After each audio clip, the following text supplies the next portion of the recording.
नमस्कार दोस्तों। Delhi high court के जस्टिस यशवंत वर्मा का जाना तय है।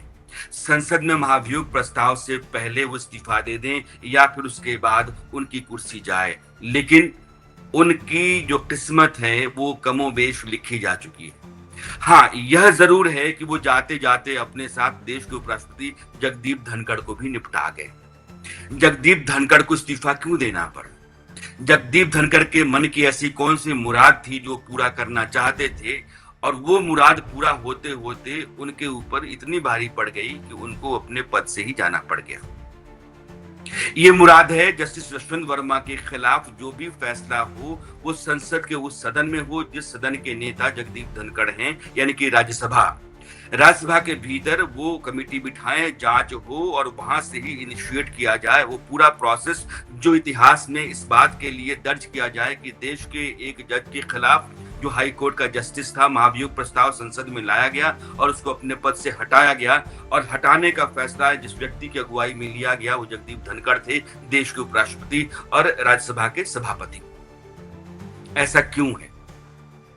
14-15 मार्च की दरमियानी रात जिस रोज आग लगी थी जस्टिस यशवंत वर्मा के घर में, उस दिन यह साफ हो गया था कि उनके घर के पीछे के हिस्से में जिसमें आग लगी थी 15 करोड़ रुपए जले। और इस घटना की जानकारी भी मीडिया में हफ्ते भर के बाद आई। यानी कोई ऐसा व्यक्ति था जो हफ्ते भर तक उस खबर को बाहर आने देना नहीं चाहता था, या माफ कीजिएगा, उसने बाहर आने देने से रोक रखा था। उसकी हैसियत, उसकी ताकत इतनी थी। लेकिन हफ्ते भर बाद जब मामला सामने आया उसके बाद कोई एफआईआर तो दर्ज नहीं हुई, लेकिन उस समय के चीफ जस्टिस यानी कि सुप्रीम कोर्ट के chief justice justice Sanjeev Khanna ने एक जांच कमेटी बिठाई हरियाणा पंजाब हाई कोर्ट के चीफ जस्टिस की अगुवाई में। और वो 3 सदस्यीय जांच कमेटी ने यह पाया कि जिस हिस्से में आग लगी, जहां नोट जले हुए 15 करोड़ के पाए गए, उस हिस्से पर परोक्ष या प्रत्यक्ष रूप से जो नियंत्रण है वो जस्टिस यशवंत वर्मा के परिवार का और उनका रहा है। यानी कि वो पूरा माल जो 15 करोड़ का था उसके बारे में जानकारी इन लोगों को रही है। ऐसा आप नहीं कह सकते हैं कि किसने वहां रख दिया, किसकी जानकारी में था, मेरी जानकारी में नहीं था, परिवार वहां आता जाता नहीं था, पीछे का हिस्सा था। ये सब गलत है। और इसी के बिना पर जस्टिस संजीव खन्ना ने देश के प्रधानमंत्री और राष्ट्रपति को सिफारिश की कि इनके खिलाफ यानी कि जस्टिस यशवंत वर्मा के खिलाफ महाभियोग प्रस्ताव संसद में लाया जाए, इनको हटाया जाए। किसी भी जज को, हाई कोर्ट या सुप्रीम कोर्ट के जज को हटाने की प्रक्रिया महाभियोग के जरिए ही पूरा होती है।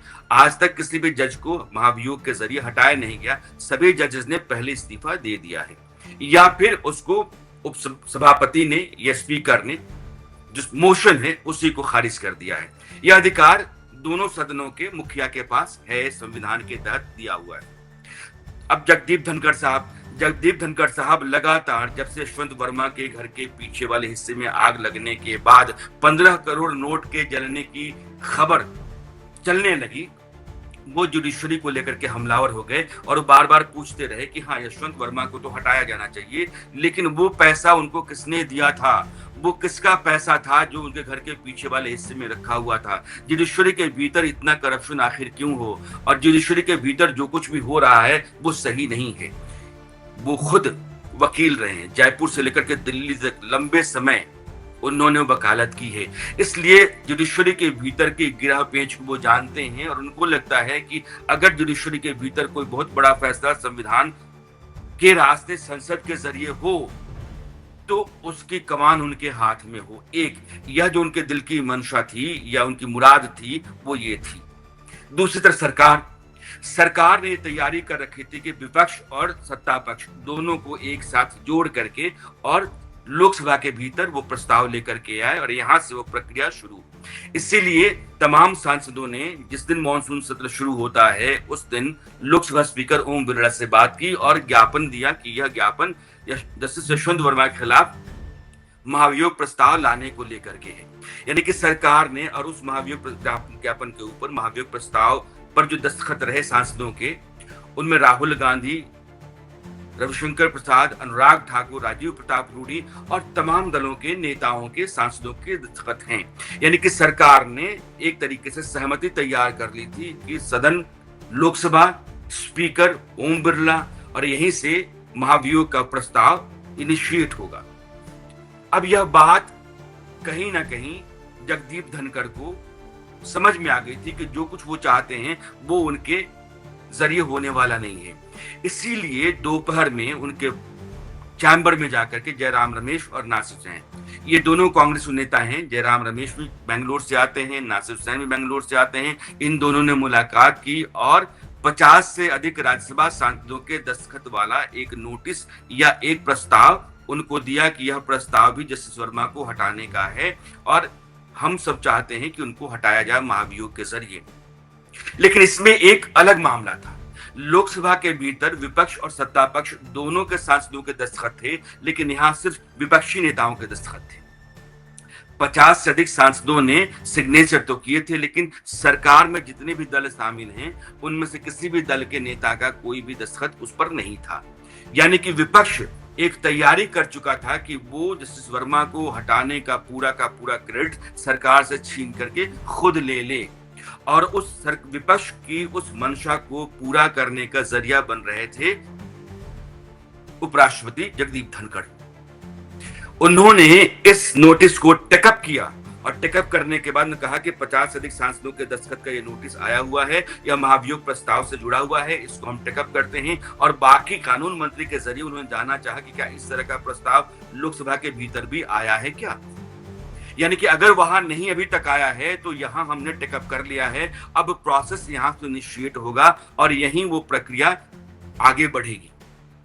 यह बात जो है वो सरकार को खल गई, क्योंकि इसकी जानकारी राज्यसभा में जो सरकार के प्रतिनिधि हैं, सरकार के नेता हैं, बीजेपी के अध्यक्ष भी हैं जेपी नड्डा, उन तक को नहीं थी। सरकार को नहीं है, सदन के नेता को नहीं है और जेपी नड्डा के जरिए जगदीप धनखड़ ने कोई कम्युनिकेशन नहीं रखा, विपक्ष के नेताओं के दस्तखत वाले प्रस्ताव को टेकअप कर लिया और उस बात को आगे बढ़ा लिया। सरकार सदमे में आ गई, सख्ते में आ गई, भौचक्का सी थी कि ये क्या हो रहा है।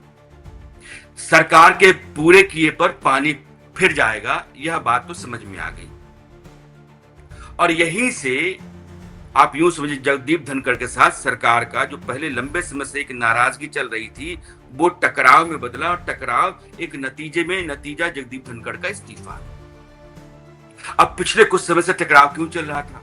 जगदीप धनखड़ वही नेता हैं जिनको सदन से हटाने के लिए कांग्रेस ने महाभियोग प्रस्ताव ला रखा था और उसका कारण यह था कि जगदीप धनखड़ विपक्ष के नेताओं के मुताबिक अपनी कुर्सी पर बैठ करके एक संसदीय पद है और उस पद के साथ उम्मीद ये की जाती है किसी भी दल के साथ खड़ा होकर के वो अपना काम ना करे, वो निष्पक्ष रूप से सदन का काम करे और सभी दलों के साथ समान बर्ताव करे, सभी दलों का भरोसा उसके भीतर हो और वो सभी दलों को समान नजर से देखे। लेकिन जगदीप धनखड़ ऐसा नहीं कर रहे हैं, वो सत्ता के साथ मिलकर के चल रहे हैं, वो सत्ता की आवाज है और सत्ता के जरिए जो फैसले लिए जाते हैं उसका जरिया वो बनते हैं।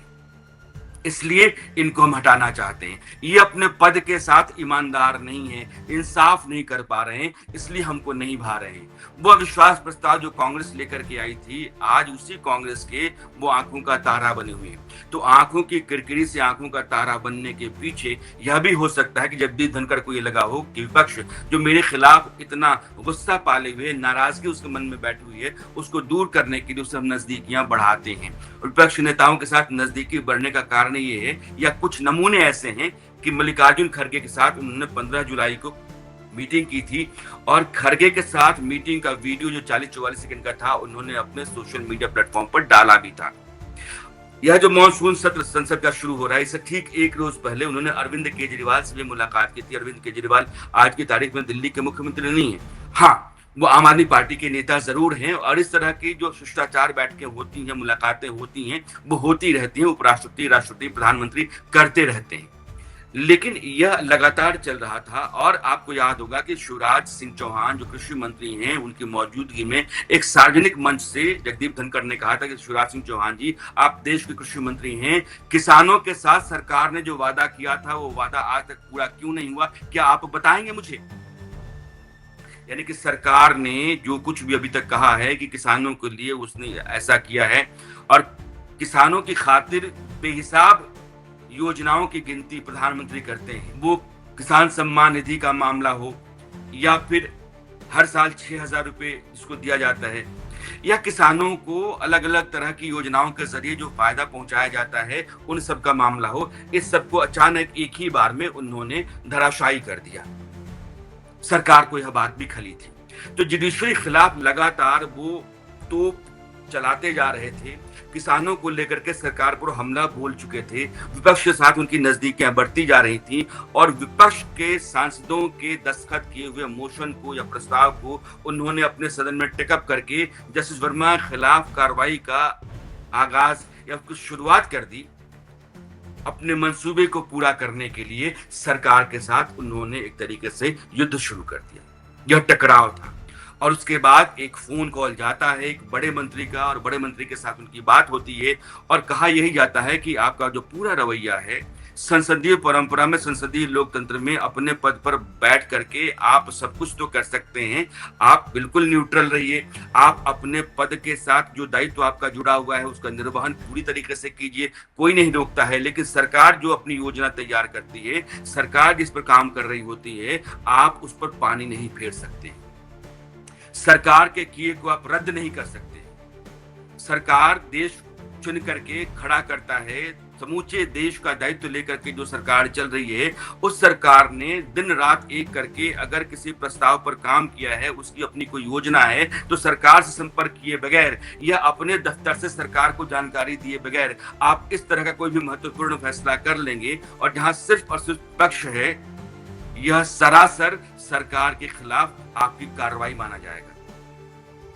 और यहीं से जगदीप धनखड़ ने तय कर लिया कि अब उनको अपनी कुर्सी पर बने रहने का कोई अधिकार नहीं है, उनको अब अपने आप को अलग कर लेना चाहिए। उन्होंने इस्तीफा दिया, लेकिन इससे पहले वो राष्ट्रपति के यहाँ पहुंच गए और इसके लिए औपचारिक तौर पर जो मुलाकात का समय लिया जाता है, मुलाकात तय की जाती है, ऐसा कुछ भी नहीं किया।